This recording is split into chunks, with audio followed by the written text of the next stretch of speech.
Breaking news. ఇవాళ చలో మాచర్లకు TDP పిలుపునిచ్చింది. ఎన్నికల సమయంలో గాయపడ్డ బాధితులను పరామర్శించడానికి టీడీపీ వెళుతోంది. ఇవాళ మాచర్ల వెళ్ళబోతున్నారు టీడీపీ నేతలు దేవినేని ఉమా, కొల్లు రవీంద్ర, నక్క ఆనందబాబు, వర్ల రామయ్య, బోండా ఉమా, జోలకంటి బ్రహ్మానందరెడ్డి. చలో మాచర్లకు అనుమతి లేదు అని పోలీసులు అంటున్నారు. మాచర్లలో ప్రస్తుతం 144 సెక్షన్ అమలు చేస్తున్నారు. ర్యాలీలు, నేతల పర్యటనలు వద్దు అని పోలీసులు అంటూ ఉన్నారు. ఇంకా అక్కడ కోడ్ అమల్లో ఉంది. పోలింగ్ రోజు భారీ ఎత్తున హింస చెలరేగడంతో 144 సెక్షన్ విధించారు.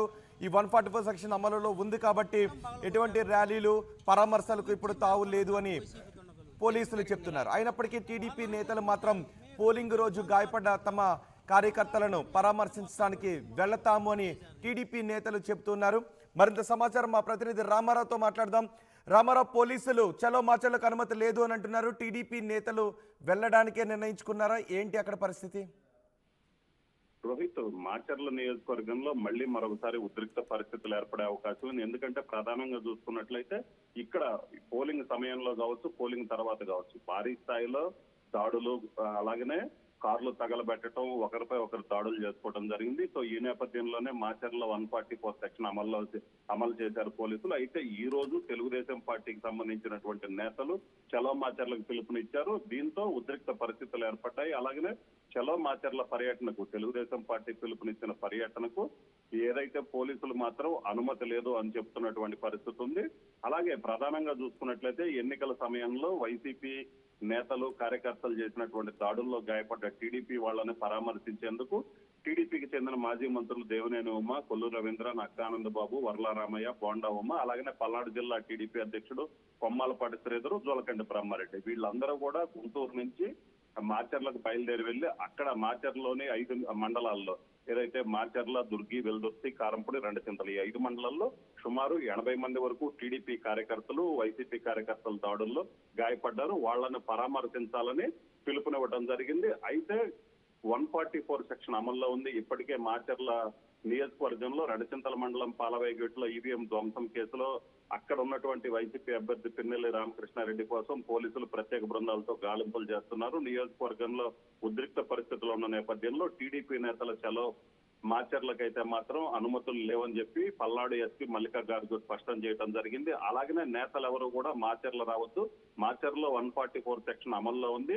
అలాగనే టీడీపీ నేతలు ఎవరైనా వస్తే మాత్రం అది 144 సెక్షన్ వైలేషన్, వాళ్ళ మీద కేసులు నమోదు చేస్తామని కూడా చెప్పడం జరిగింది. అయితే తెలుగుదేశం పార్టీకి సంబంధించిన నేతలు మాత్రం గాయపడినటువంటి వైసీపీ నాయకులు, కార్యకర్తలు దాడిలో గాయపడ్డటువంటి కార్యకర్తల్ని పరామర్శిస్తాం, వాళ్ళకి నైతికంగా భరోసా ఇవ్వాలని వాళ్ళు నిర్ణయించుకోవడం జరిగింది. సో ఈ నేపథ్యంలోనే పోలీసులు కూడా అలర్ట్ అయ్యారు. టీడీపీ నేతల్ని ఎక్కడ ఏదైతే మాచర్ల రానివ్వకుండా ఉండేందుకు కూడా ఇప్పటికే వాళ్ళ కదలికలపై కూడా నిఘా పెట్టడం జరిగింది. అలాగనే మాచర్ల టీడీపీ అభ్యర్థి అయినటువంటి జోలకంటి బ్రహ్మారెడ్డి ఇప్పటికే హౌస్ అరెస్ట్ లో ఉన్నారు.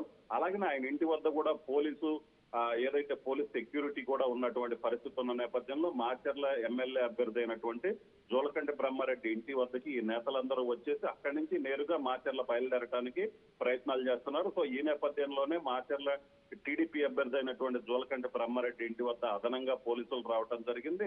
ఆయన హౌస్ అరెస్ట్ లో ఉన్న నేపథ్యంలో అక్కడి నుంచి బయటికి రావాలంటే ఖచ్చితంగా పోలీసుల అనుమతి కావాలి. ఇప్పటికే నేను మాచర్ల వెళ్ళాలి, అనుమతి ఇవ్వాలని కూడా కోరటం జరిగింది. అయితే పోలీసులు మాత్రం మాచర్ల వెళ్ళటానికి వీల్లేదు, ఆయన ఏదైతే చెప్పారో దాన్ని రిజెక్ట్ చేయడం కూడా జరిగింది. సో ఈ నేపథ్యంలో ఆయన అయితే మాత్రం నేతలతో కలిసి వెళ్ళటానికి రెడీ అయినటువంటి పరిస్థితి ఉంది. కొద్దిసేపట్లో ఏదైతే మాజీ మంత్రులు దేవినేని ఉమ, కొల్లు రవీంద్ర, నక్కానందబాబు వీళ్ళందరూ కూడా జోలకంటి బ్రహ్మారెడ్డి నివాసం వద్దకు చేరుకునే అవకాశం ఉంది. సో ఈ నేపథ్యంలో అక్కడి నుంచి వాళ్ళని అడ్డుకునేందుకు కూడా పోలీసులు పూర్తి స్థాయిలో ఏర్పాట్లు చేస్తున్నారు. ఆయన ఇంటి అంటే రామారావు, పోలీసులు అనుమతి లేకపోవడం టీడీపీ చలో మాచర్లకు ఎట్టి పరిస్థితులను వెళ్తామని చెప్తున్న నేపథ్యంలో మరోసారి ఆందోళన, గందరగోళ పరిస్థితులు తలెత్తే అవకాశం కనిపిస్తోంది అక్కడ? ఖచ్చితంగా రోహిత్, ఎందుకంటే ఇప్పటికే మాచర్లోనే ఎప్పుడు ఏం జరుగుతుందో తెలియని పరిస్థితి ఉంది. అదనపు బలగాలు వచ్చాయి, పారామిలిటరీ బలగాలు, ర్యాపిడ్ యాక్షన్ ఫోర్స్ పోలీసులు కూడా అక్కడికి చేరుకోవడం జరిగింది. సో ఇప్పటికీ 144 సెక్షన్ అమల్లో ఉంది. రోజుకు ఒక పుకారు వస్తున్న నేపథ్యంలోనే పోలీసులు అలర్ట్ అయ్యారు. ఈ నేపథ్యంలోనే పల్నాడు జిల్లా కొత్త ఎస్పీగా వచ్చిన మల్లికా గార్గ్ కూడా అక్కడ పోలీస్ కవాతు నిర్వహించడం జరిగింది. ఎవరు ఎటువంటి పరిస్థితుల్లో కూడా 144 సెక్షన్ వైలేట్ చేయొద్దు, గుంపులుగా ఉండొద్దని కూడా చెప్పడం జరిగింది. సో ఈ నేపథ్యంలోనే మళ్ళీ టీడీపీ నేతలు చలోమాచర్లకు పిలుపునియటం అనేది ఉద్రిక్త పరిస్థితులకి దారితీస్తుందని పోలీసులు భావించారు. ఎందుకంటే ఏదైతే పోలింగ్ తర్వాత జరిగినటువంటి దాడులు ఉన్నాయో ఆ దాడుల్లో ఏదో గురజాల నియోజకవర్గంలో వైసీపీకి సంబంధించిన ఎంపీ అభ్యర్థి అనిల్ కుమార్ యాదవ్, అలాగనే ఎమ్మెల్యే అభ్యర్థి అయినటువంటి కాసు మహేష్ రెడ్డి మాతవరం మండలం కొత్త గణేశన్పాడికి పరామర్శ ఏదైతే దాడుల్లో గాయపడ్డ వారిని పరామర్శించడానికి వెళ్లిన సమయంలో జరిగిన ఘటనని గుర్తు చేస్తున్నారు. ఎందుకంటే అక్కడ టీడీపీ వైసీపీ వర్గీయుల మధ్య దాడులు జరిగాయి.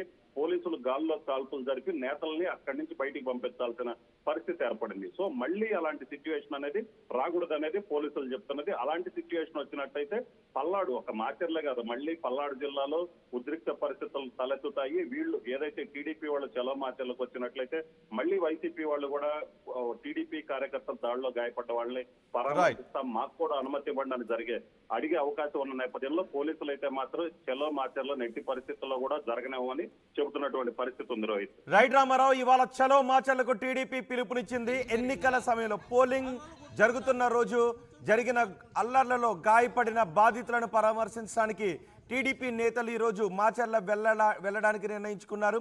దేవినేని ఉమా, కొల్లు రవీంద్ర, నక్కా ఆనందబాబు, వల్ల రామయ్య, బోండా ఉమా, జోలకంటి బ్రహ్మానందరెడ్డి మాచర్ల వెళ్ళడానికి నిర్ణయించుకున్నారు. అయితే చలో మాచర్లకు అనుమతి లేదు అని పోలీసులు అన్నారు. ప్రస్తుతం బ్రహ్మానందరెడ్డి హౌస్ అరెస్ట్లో ఉన్నారు. పోలీసులు ఆయన్ను బయటకు రానివ్వడం లేదు. ఆయన మాచర్ల టీడీపీ అభ్యర్థి. ప్రస్తుతం మాచర్లలో 144 సెక్షన్ అమల్లో ఉంది. ర్యాలీలు, నేతల పర్యటనలు పోలీసులు వద్దు అని అంటున్నారు. ఒకసారి ఆ రోజు ఏం జరిగిందో మనం చూడొచ్చు. పిన్నెల్లి రామకృష్ణారెడ్డి పోలింగ్ బూత్లోకి వెళ్ళారు. పాలవాయి గేట్ పోలింగ్ బూత్లోకి వెళ్ళి అక్కడ ఈవీఎంను ధ్వంసం చేశారు. ఆ తర్వాత అక్కడ పెద్ద ఎత్తున అల్లర్లు చెలరేగాయి. ప్రస్తుతం ఈసీ సీరియస్ కావడంతో పిన్నెల్లి రామకృష్ణారెడ్డిని అరెస్ట్ చేయడానికి ఆంధ్రప్రదేశ్ నుంచి పోలీసు బృందాలు హైదరాబాద్కు వచ్చాయి. కానీ పిన్నెల్లి రామకృష్ణారెడ్డి పోలీసులకు ప్రస్తుతం ఎక్కడున్నారో అర్థం కావడం లేదు. అయితే ఆ రోజు జరుగుతున్న గొడవలో పోలింగ్ బూత్లో ఆ రోజు పిన్నెల్లి రామకృష్ణారెడ్డి ఈవీఎంను ధ్వంసం చేస్తూ ఉన్నప్పుడు టీడీపీ ఏజెంట్ నంబూరి శేషగిరిరావు అడ్డుకోవడానికి ప్రయత్నించారు. నంబూరి శేషగిరిరావును పక్కకు తోసేశారు. అప్పుడు నంబూరి శేషగిరిరావు కూడా కొంత నాలిక మడతేసి అక్కడ ఎదుర్కోవడానికి సిద్ధమయ్యారు. కానీ ఆయన పక్కకు తోసేసి ఈవీఎంను ధ్వంసం చేసి అక్కడి నుంచి వెళ్ళిపోయారు.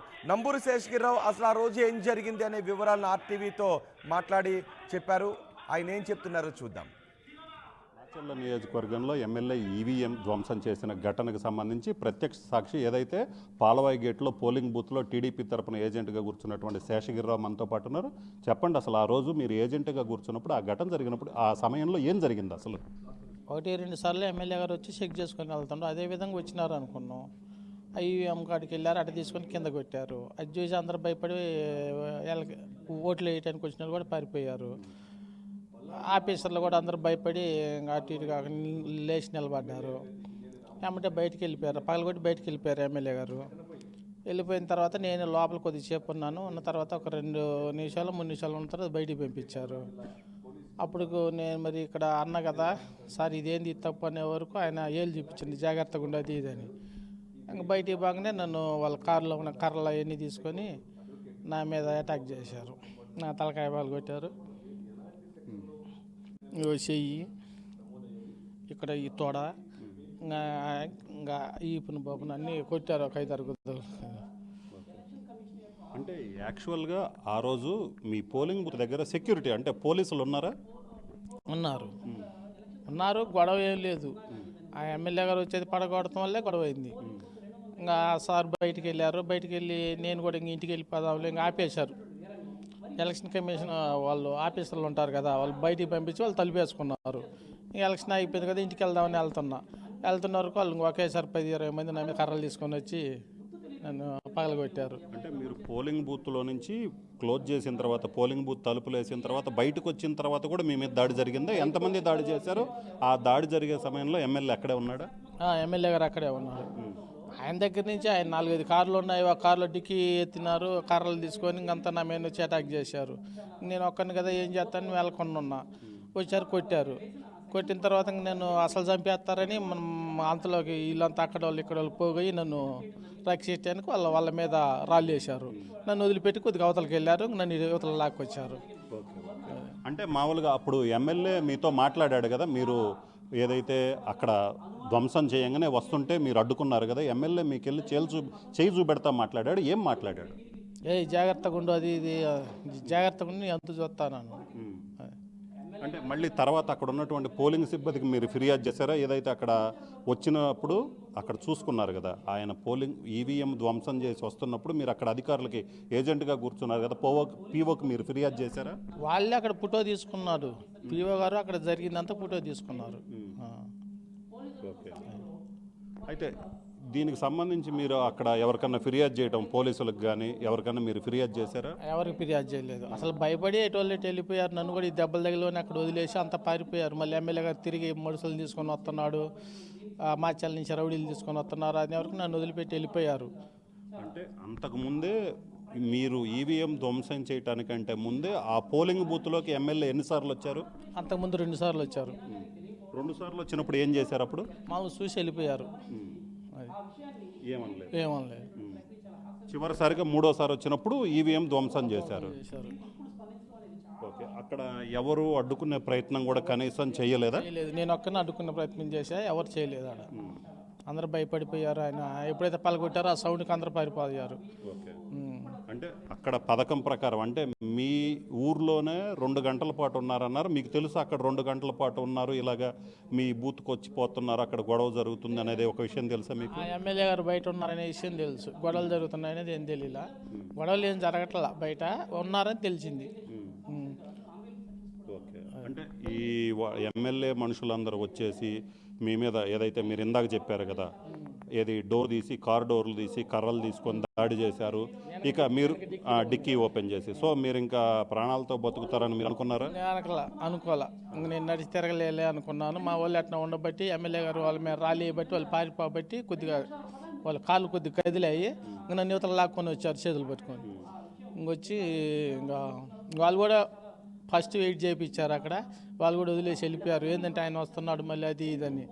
నేను తర్వాత మా ఇంట్లో వాళ్ళ సాయంతో ప్రైవేట్ ఆయన దగ్గర కుట్లు వేయించుకొని జాగ్రత్త కనపడకుండా ఉన్నా, ఎవరికి కనపడలపటానికి. సో పోలింగ్ బూత్లో ఏదైతే ఎమ్మెల్యే ఈవీఎం ధ్వంసం చేసినప్పుడు మీరు అలాగ పరిగెత్తుకుంటూ వచ్చారు, అప్పుడు ఒక వ్యక్తిని కూడా మీరు కొట్టడం జరిగింది. ఎవరు అతను? అక్కడ ఉన్నటువంటి ఏజెంటా లేకపోతే బయట వ్యక్తి, ఎమ్మెల్యేతో పాటు వచ్చిన వ్యక్తి ఎవరు? పొరుగురు అయినా ఎమ్మెల్యేతో పాటు వచ్చారు ఆయన. ఓకే. సో మీరు ఏజెంట్గా ఎప్పటి నుంచి కూర్చుంటున్నారు? ఇదే ఫస్ట్ టైం కూర్చోవటం? అంతకు ముందు కూడా 3 సంవత్సరాల నుంచి కూర్చున్నా, 3 ఎలక్షన్లు కూర్చున్నా, ఇది 4వది. సో మీరు 4 ఎలక్షన్స్ నుంచి ఇది 4వ ఎలక్షన్ ఏజెంట్గా కూర్చోవటం.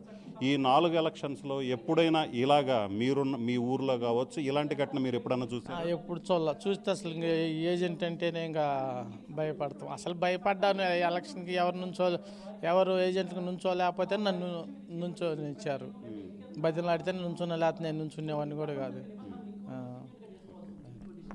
సో ఇది పరిస్థితి. మొత్తం మీద చూసినట్లయితే తాను 4 సార్ల నుంచి ఏజెంట్గా నిలబడుతున్నాను, తాను ఏజెంట్గా ఉన్న సమయంలోనే పోలింగ్ బూత్లోకి ఎమ్మెల్యే అంతకుముందు 2 సార్లు వచ్చారు, తర్వాత మరోసారి కూడా రావడం జరిగింది. 3వసారి వచ్చినప్పుడే ఈవీఎం ధ్వంసం చేశారు. అయితే ఎమ్మెల్యేతో పాటు వేరే బయట వ్యక్తి ఎవరైతే ఉన్నారో అతను రావడంతో అతన్ని అడ్డుకోవడం జరిగింది. అలాగనే తాను అక్కడి నుంచి పోలింగ్ స్టేషన్లో ఈవీఎం ధ్వంసం చేసిన తర్వాత పోలింగ్ బూత్ క్లోజ్ చేసిన తర్వాత బయటకు వచ్చిన సమయంలో ఎమ్మెల్యే అనుచరులు తనపై దాడి చేశారు. ఇక తాను బతికి ప్రాణాలతో బయటపడతానని అనుకోలేదు, తాను మళ్ళీ నడుస్తానని కూడా అనుకోలేదు. అయితే అక్కడే ఉన్నటువంటి గ్రామస్తులు కొందరు అడ్డుకోవటం, తనను తీసుకొని వెళ్ళటంతో తాను ఆ రోజు ట్రీట్మెంట్ చేసుకొని ఇక ఎవరికీ కనపడకుండా ఇప్పటివరకు అజ్ఞాతంలో ఉన్నారని చెప్తున్నారు. కెమెరామెన్ సిద్ధుతో రామారావు, RTV, మంగళగిరి టీడీపీ ఆఫీసు నుంచి.